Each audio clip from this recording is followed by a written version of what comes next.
Ganito ang Myeongdong kapag alas 10 ng umaga. Sa sobrang dami ng tao, kakaunti lang ang iyong makikita. Ilan din ang saradong tindahan dahil yung iba bukas na. Pero bilib talaga ako sa Myeongdong Kyoja na ito, araw-araw pinipilahan. Hindi pa nagbubukas pero may mga tao nang nakapila. Hindi ko rin alam dati na malapit lang pala dito ang Hana Bank na aking pinagbuksan ng bank account na walang laman. Pagkatapos kong makipagtransaksyon sa bangko, naglakad ako ng 300 segundo papunta sa Foot Locker.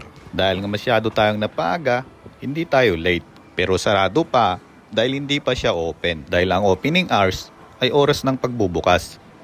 Dahil na-curious ako sa kainan na ito, naganap kami ng ibang makakainan. Dahil nakita ko yung delicious, alam ko nang masarap.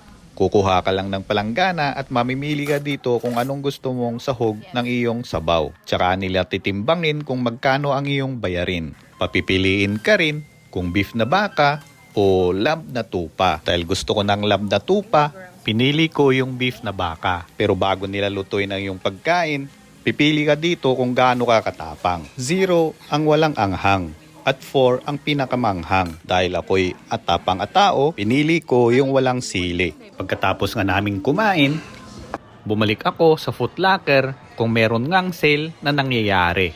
At dito sa last item nga agad ako nagpunta. Nakalagay nga dito ang mga presyo, lahat ay mababawasan pa ng 30%. Nakita ko kaagad itong Jordan na sakto sa aking sukat. 239,000 Korean won minus 30%. Magiging 167,300 Korean won. Dahil sakto yung size ng aking paa, pero kulang yung dala kong 50, naghanap ako ng iba kung saan magkakasya. Dahil masela ng aking 50, lumipat ako sa ABC Mart. At dito ko nakita ang mga running shoes na pantakbong sapatos. Bibili na sana ako pero naalala ko na 50 lang yung dala ko. Kaya napatakbo na lang ako palabas na umiiyak. 3:45 na ng hapon. Nag-umpisa ng maglatag ang mga street vendors dito sa kalye ng Myeongdong. At medyo dumadami na rin ang tao. Sa sobrang high-tech ng South Korea, pati cart ng mga nagtitinda, di baterya na. Para hindi ako magtuturo ng mga pagkain sa daanan, nagbaon ako ng protein bar.